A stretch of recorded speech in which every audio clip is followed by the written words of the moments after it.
Page number में आज एक मिनट, पेज नंबर 139 139 पे आओ। अभी नहीं हो समझना। 139 में क्या लिखा हुआ है? प्रमेय 6.2 है ना। तो प्रमेय 6.2 क्या? इससे पहले प्रमेय 6.1 बताया गया था, जिसमें बताए थे थेल्स प्रमेय के बारे में। थेल्स प्रमेय क्या था? 6.2 में बिल्कुल उसका विलोम लिखा हुआ है, यानी कि उसका उल्टा कथन लिखा हुआ था, है ना। अब उल्टा कथन होता क्या, ध्यान देना। उल्टा कथन मतलब थेल्स प्रमेय का जो कथन था वो क्या था? वो बताया था कि किसी त्रिभुज में जब कोई, अगर किसी त्रिभुज में किसी भी भुजा के समांतर अगर कोई रेखा खींचा जाए तो वह अन्य भुजाओं को समान अनुपात में विभाजित करती है। ये कथन था किसका? थेल्स का, है ना। अब बोला उसका उल्टा सिद्ध करो। उल्टा मतलब उस कथन का विलोम क्या होगा, है ना। उसका विलोम होगा अगर कोई रेखा किसी भी त्रिभुज के किसी दो भुजाओं को अगर समान अनुपात में विभाजित करती है, इसका मतलब वह रेखा तीसरी भुजा का क्या होगा? समांतर होगा, है ना। तो अंतर इसमें क्या पता चला? थेल्स प्रमेय के कथन में था कि समांतर पहले दिया हुआ था, है ना, हमको निकालना था ये अनुपातिक एक समान होता है, वो ये निकाले थे। अब इसमें क्या क्या अनुपातिक एक समान होता है ऐसा लिखा हुआ रहेगा, निकालना क्या है? ये भुजा समांतर है तीसरी भुजा का, इस बात को निकालना है। यही उल्टा है उसका कथन, ठीक है। अब इसे कथन लिख देते हैं हम, ध्यान देना। तो इसको बोलते हैं प्रमेय 6.2। ये दो फार्मूला है।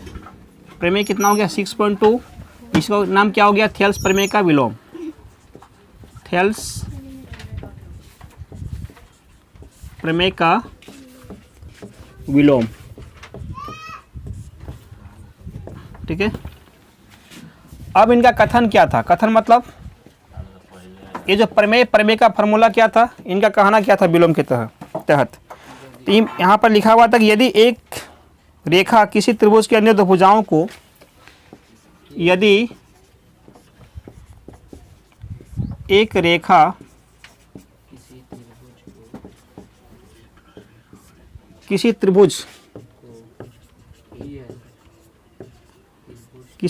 के दो भुजाओं,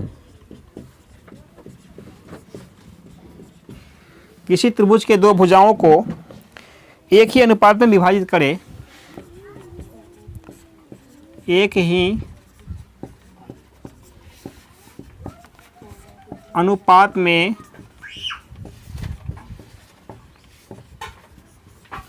विभाजित करे तो क्या था? तो वह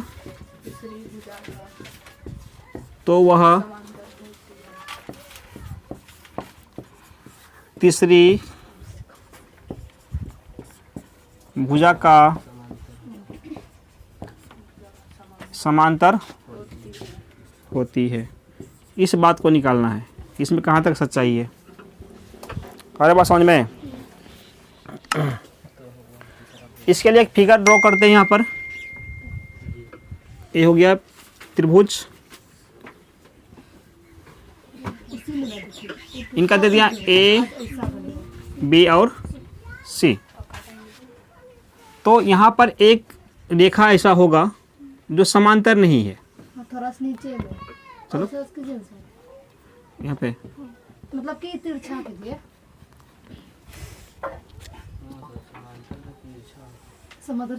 समांतर नहीं हुआ ये, है ना। अब यहाँ से चलो, इसका नाम क्या था? डी और ई। डी यहाँ पर क्या हो गया? ई हो गया। अब समझना, यहाँ पर बोला गया था कि ये जो क्या बोला कि किसी त्रिभुज की यदि एक रेखा हो गया डी ई नाम का, किसी त्रिभुज के दो भुजाओं को, दो भुजा मतलब ए बी और ए सी दो भुजा हो गया, दो भुजाओं को एक ही अनुपात में विभाजित करे, यानी कि ए डी बटे डी बी बराबर ए ई बटे ई सी होता है। ये कहने मतलब हुआ ना। ऐसा अगर होगा तो हमको दिखाना है कि वह तीसरी भुजा के समांतर होगा। अगर दोगों को प्रतिच्छेद किया तो तीसरी भुजा कौन होगा? ये ना बी सी बचेगा। तो ये जो डी ई रेखा है वह बी सी का समांतर होना चाहिए, इस बात को निकालना है। क्या बात समझ में? उल्टा हुआ कि नहीं? इससे पहले कल क्या बताया गया था कि डी ई बी सी का समांतर पहले से दिया हुआ था, हम निकाले थे, ये अनुपातिक बराबर था, इस बात को प्रूव किए थे। अभी निकालना है डी ई समांतर बी सी, ये प्रूव करना है। यही उसका अपोजिट बात हुआ। तो अब समझो इसमें पहले से क्या क्या बात दिया गया तो उसको लिखते हैं। तो दिया गया है, ये तो क्वेश्चन हुआ, फार्मूला हुआ, जो भी उसको याद ही कर लेना, एक प्रकार से याद ही करना पड़ता है। इसमें क्या क्या दिया गया था, कौन सा बात दिया गया था। तो ABC एक त्रिभुज है, था ना कम से कम। तो त्रिभुज ABC में एक रेखा का नाम क्या हो गया, DE है, जो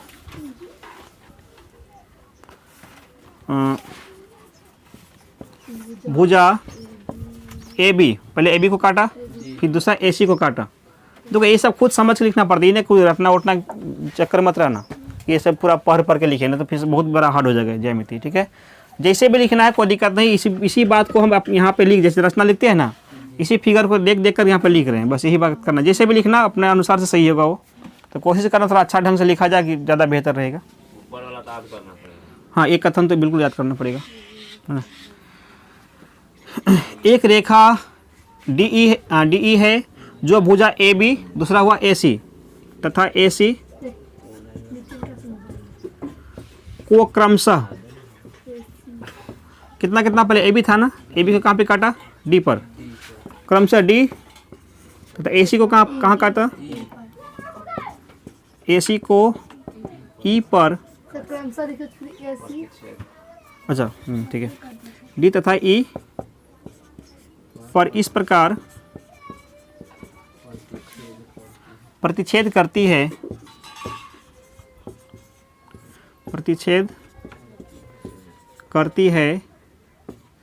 कि क्या की, पहले बोला था कि हम अनुपातिक बराबर दे रहे हैं। ठीक है, इसका मतलब ऐसा काटा कि AD बटे DB हुआ, AD बटे DB बराबर क्या निकला, ये E बटे EC। ये क्यों कर लिए, EC है ना, इसको समीकरण नंबर 1 का रूप दे दिए।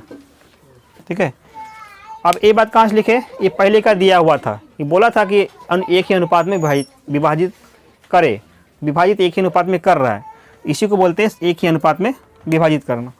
यहाँ तक ठीक है। अब इसको बनाने के लिए काम और करना पड़ेगा। क्या कोई मिस्टेक अगर डेस लिखना छोड़ दे तो पूरा गलती हो जाएगा ना, इस मेरे का नाम ही अलग दे दिए, कोई दिक्कत। ठीक है,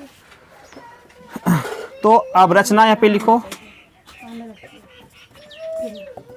रचना मतलब कुछ ना कुछ इसमें एक्स्ट्रा काम करना पड़ गया। एक्स्ट्रा काम क्या किए, DF समांतर BC खींचे, यानी क्या किए,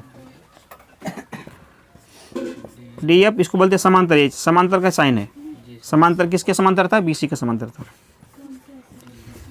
BC खींचा, ये तो काम हो गया। अब चलते हैं कहाँ पर, प्रमाण में। प्रमाण मतलब क्या होता है, उपपत्ति लिखाए थे, प्रमाण तो ठीक ठाक देखने लगता है। तो चूंकि DF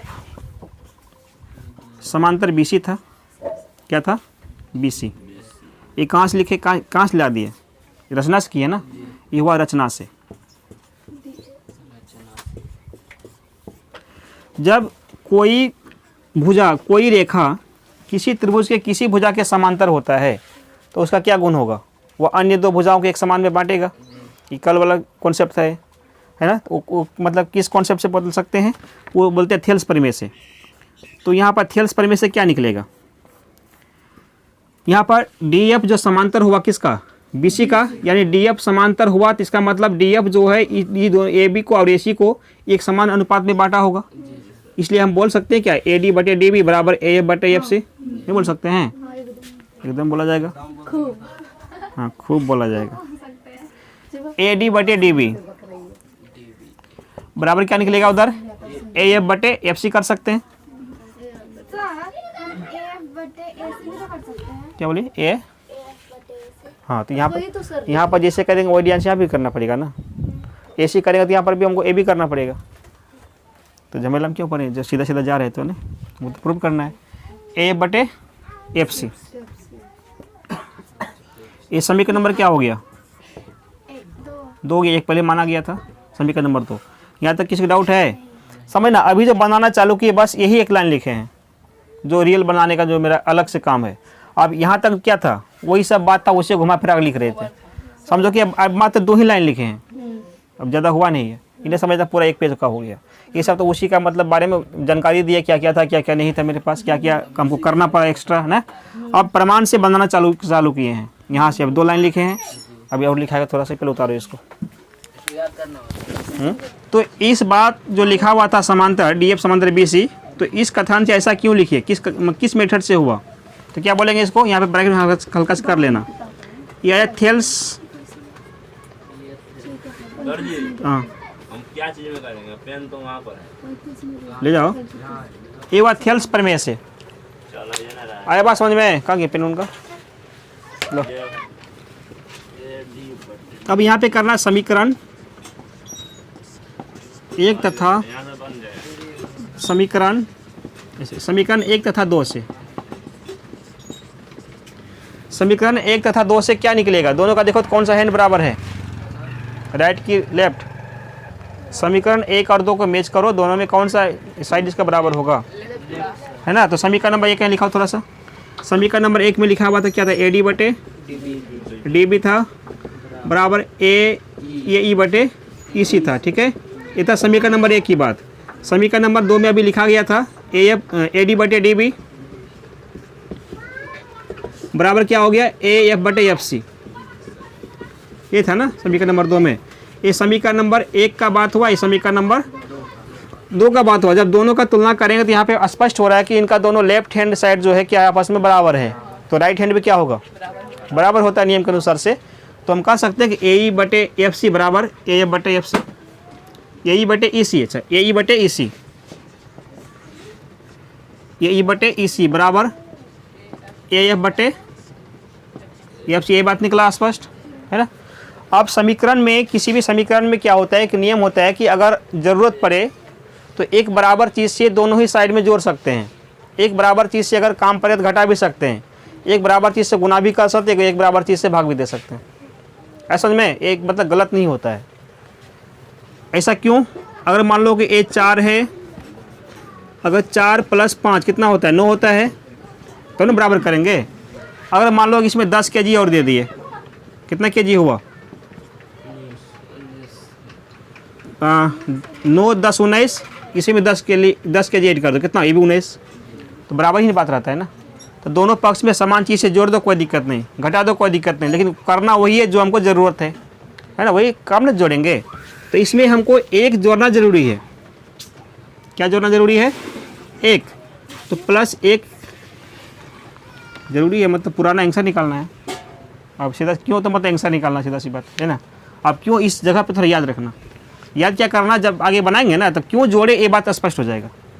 अब देखो क्यों जोड़ते हैं, है ना, जब मतलब भविष्य कोई काम आदमी क्यों करता है, पहले पता नहीं चलता है कि हम क्यों पढ़ाई करते हैं फालतू का, जब रिजल्ट आएगा तब पता चलता है हम क्यों पढ़ाई किए क्यों नहीं किए, बाद में पता चलता है ना। अभी महसूस नहीं होगा, अभी महसूस नहीं होता है। तो मतलब कि जब तक उस जगह पे पहुंचेंगे नहीं स्पष्ट नहीं होगा, मतलब अभी लगेगा राम ये क्यों जोड़े फालतू का, है ना। आप क्यों जोड़ेंगे इस जगह पता चलेगा, यहाँ पे समझो। अब यहाँ पे पहले लिखते हैं, दोनों तरफ क्या करते हैं, दोनों तरफ एक जोड़ने पर, सॉरी ऐसा एक जोड़ने पर,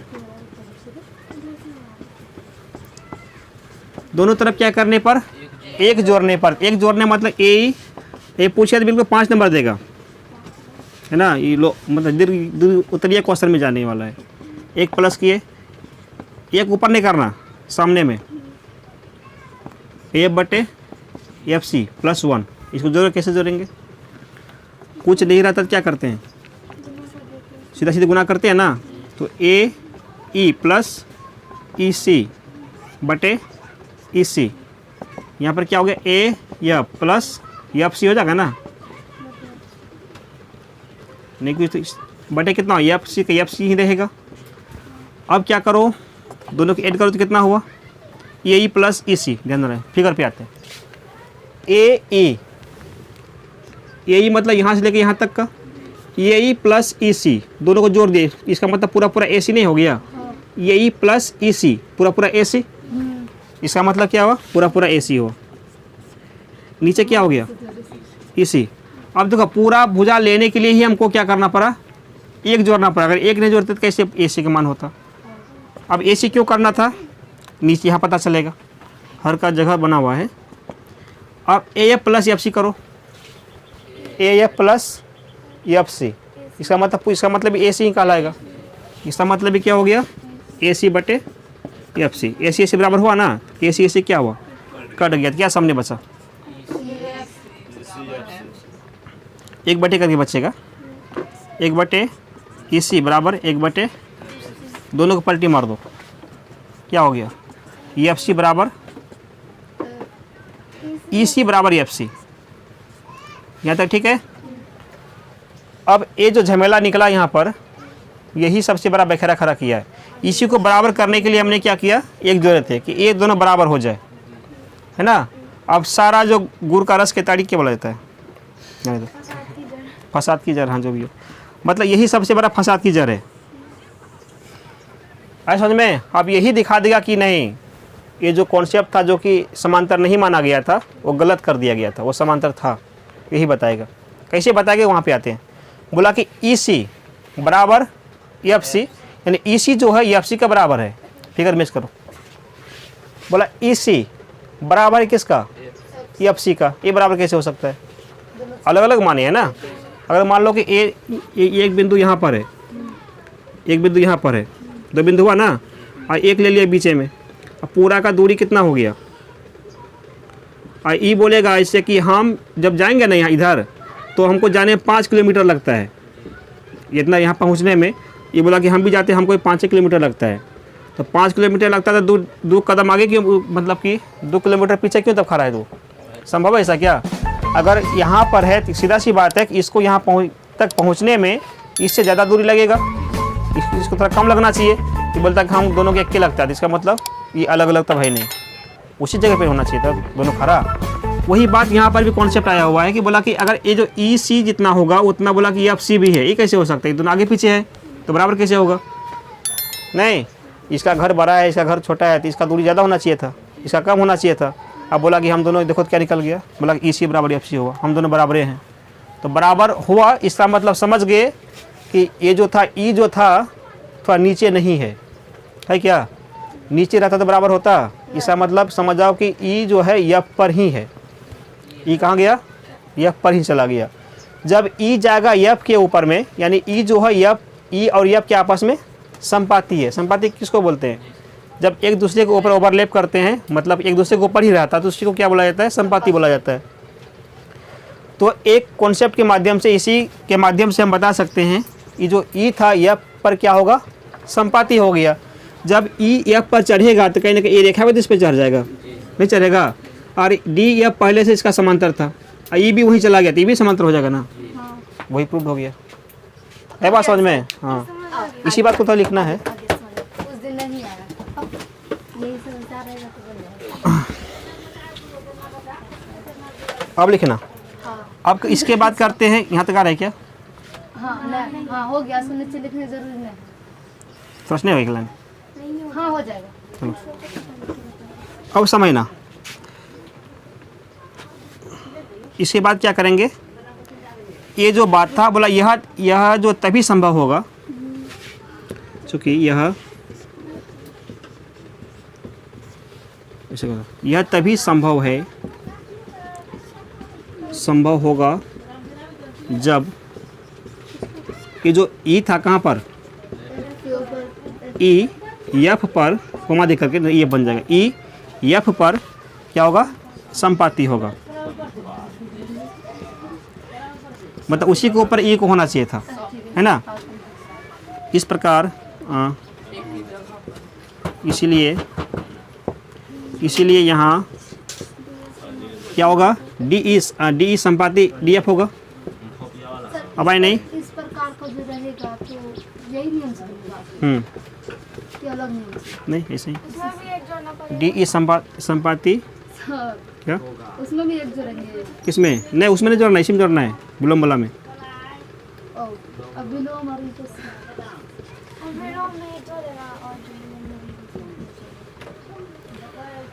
यहाँ देखो, अगर E जाएगा F पर, इसका मतलब ये रेखा भी तो जाएगा DF पर, इसीलिए डी संपाति क्या हो गया, डी एफ हो गया।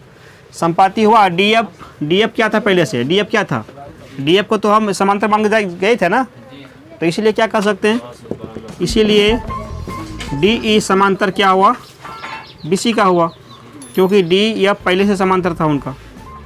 बस यही बात क्या हो गया, प्रूव हो गया। इसी को तो निकालना ही था, बोला कि समांतर करके दिखाओ, आ गया समांतर ना। बस इसी बात को क्या करना था, यहाँ पर निकालना था।